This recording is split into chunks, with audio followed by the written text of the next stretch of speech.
Bonjour, bonjour tout le monde.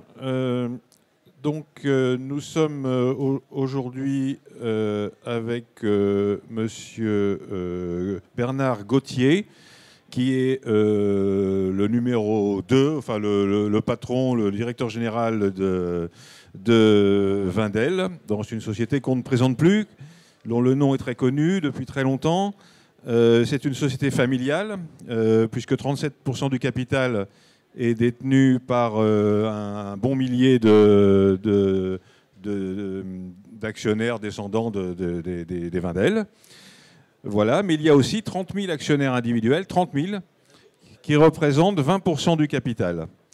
Et l'un des plus gros actionnaires individuels, c'est justement M. Bernard Gauthier, qui est très concerné par l'évolution du cours de bourse, puisqu'il a à peu près, je crois, 0,4% du capital, m'a-t-il confié tout à l'heure. Voilà. Donc, M. Gauthier, est-ce que vous pouvez... c'est un fonds d'investissement, Wendel, hein, c'est un peu comme le Berkshire Hathaway aux États-Unis, vous voyez, hein. N'ayons pas peur des comparaisons. Donc, est-ce que vous pouvez nous décrire rapidement votre portefeuille, les principales lignes en valeur, en proportion, déjà, dans un premier temps, pour qu'on y voit bien clair. Oui, bonjour. Merci pour cette introduction. Je précise qu'effectivement, je suis comme d'autres membres de l'équipe, des actionnaires individuels, depuis maintenant 15 ans que j'ai rejoint ce groupe. Et je suis resté très fidèlement pendant tous les moments connus de ces 15 dernières années, y compris les plus difficiles et les plus tendus. Alors, pour décrire Wendel, vous avez déjà évoqué que c'est un nom très connu et ancien de l'économie française. La société, le groupe, a plus de 3 siècles d'histoire. Et aujourd'hui, c'est un groupe qui est diversifié avec un certain nombre de participations dans des sociétés qui sont soit cotées, publiques, et dont peut-être certains membres de cette audience sont aussi actionnaires, mais aussi des sociétés privées moins connues sur lesquelles je vais vous dire quelques mots. Alors, nos deux plus grosses participations de sociétés publiques sont aujourd'hui une participation de contrôle de plus de 40% dans Bureau Veritas, qui est une entreprise, elle aussi, française très ancienne, que nous avons rendue publique en 2007. Ça a été la dernière IPO du marché français à cette époque. Et c'est une très grosse société dans le monde de la certification et de l'inspection. Et cette participation pèse plusieurs milliards, près de 35% de notre portefeuille. La deuxième participation publique que nous avons est une participation résiduelle dans un grand groupe qui est présent dans ce salon, Saint-Gobain, dans lequel nous sommes rentrés il y a plus de 10 ans, dont j'ai été administrateur pendant ces 10 dernières années. Nous avons baissé cette participation au cours des 4 dernières années. Nous avons encore un peu plus de 2,5%, et cela pèse environ un peu moins de 6% de notre actif brut. Nous avons ensuite des participations privées, dans des sociétés privées non cotées. La plus grosse en valeur dans notre portefeuille est une société africaine, dans laquelle nous avons investi il y a 5 ans, avec un premier investissement de taille modeste, et ensuite nous avons accompagné la croissance de cette société au fur et à mesure qu'elle avait l'opportunité de grandir, de grossir, de faire d'autres investissements. Nous avons au total investi près de 800 millions de dollars dans cette société. Elle en vaut beaucoup plus aujourd'hui. Nous ne publions pas la valeur précise instantanée société par société, mais il se trouve que la situation actuelle fait que cette société est la deuxième ou troisième plus grosse, ex aequo avec la suivante dont je vais parler, dans notre portefeuille. Cette société gère des tours télécoms, principalement au Nigeria, mais dans 4 autres pays africains. Et plus récemment, elle a annoncé sa diversification par l'entrée au Moyen-Orient en faisant une grosse acquisition au Koweït. Oui, alors les tours télécoms, on peut peut-être s'y poser quelques instants. Le groupe Énergie est présent aussi avec Towercast dans ce domaine, mais en Afrique, c'est un peu plus compliqué quand même, les tours télécoms, qu'en France, j'imagine. Hein. Oui, la gestion des tours télécoms en Afrique, d'abord on parle de tours télécoms, donc là, des tours sur lesquels on place des relais de téléphonie mobile, et pas uniquement des tours de télévision. Hein. Il y a aussi des tours de télévision en Afrique, mais on parle là essentiellement pour notre participation de tours de téléphonie mobile. C'est plus compliqué en Afrique de gérer une tour de téléphonie mobile, parce qu'il faut non seulement la construire, la positionner au bon endroit, mais il faut aussi l'alimenter en énergie. Le réseau public d'électricité, malheureusement, dans de nombreux pays africains, même les plus riches comme le Nigeria, sont des réseaux qui ne fonctionnent pas bien. Or, une tour de téléphonie mobile doit fonctionner 24 heures sur 24, 7 jours sur 7. Il faut donc générer de l'électricité, que ce soit par des systèmes à base de diesel, que ce soit par des systèmes solaires. Et on a fait d'ailleurs de gros investissements dans l'énergie solaire à travers cette société pour alimenter les tours télécoms. Sur les participations non cotées que nous avons dans notre portefeuille, la deuxième plus grosse, qui doit être numéro 3 dans l'ordre de taille en mélangeant les sociétés publiques et privées, et Stahl, c'est une société d'origine néerlandaise, mais qui s'est développée dans le monde entier, qui a cru très très vite au cours de ces 5 dernières années, notamment en consolidant le secteur dans lequel elle opère. C'est une société de chimie spécialisée pour le traitement du cuir. Lorsque vous êtes assis dans votre voiture et si vous avez du cuir sur vos sièges de voiture, ou si vous avez un canapé en cuir chez vous, il y a de fortes chances, vous avez une chance sur 5 que ce cuir soit recouvert de produits Stahl, et ceci dans le monde entier. Donc Stahl est le leader mondial de la production de ces produits chimiques qui donnent une finition spéciale au cuir, qui donnent une apparence spéciale au cuir et des propriétés exceptionnelles. Stahl est le leader, ils ont beaucoup investi dans des produits de traitement chimique qui sont propres pour l'environnement, qui ne contiennent pas de solvants, qui sont déjà en avance de 10 ans sur les normes environnementales et ils jouent pleinement leur rôle de leader. C'est la 3e plus grosse participation dans notre portefeuille, un peu à parité avec cette société africaine que je mentionnais précédemment. Oui, donc on peut peut-être dire un mot sur votre métier, parce que finalement ça consiste à repérer des entreprises prometteuses, à investir et à les aider à se développer. Alors quelle est votre valeur ajoutée pour les aider justement, votre expertise, votre capacité à les aider à trouver des financements pour fédérer le secteur par exemple? Quel est votre rôle en dehors du fait d'apporter de l'argent? Est-ce que ça va au-delà? Bien sûr, ça va au-delà. L'argent aujourd'hui est presque une commodité. Il y en a beaucoup de disponibles, parfois avec un coût ridiculement faible. On peut s'endetter, tout le monde le sait, à des taux très très faibles. Donc apporter de l'argent n'est pas suffisant pour être un investisseur.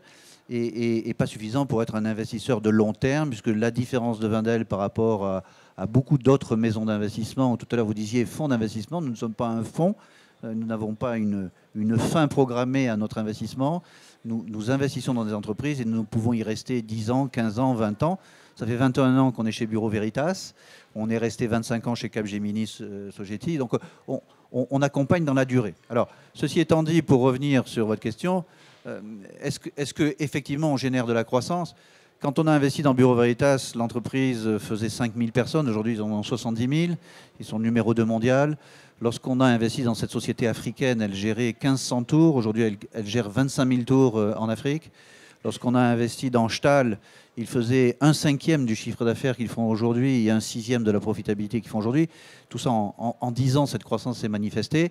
C'est d'abord le résultat du travail de l'équipe de management qui est engagée dans le développement de l'entreprise. Mais c'est, je crois, aussi un peu le rôle, et le rôle qu'on cherche à jouer, le rôle de l'actionnaire de long terme, qui est d'encadrer et d'accompagner cette croissance. Alors comment on le fait? On le fait d'abord en contribuant à la définition de la stratégie de la société.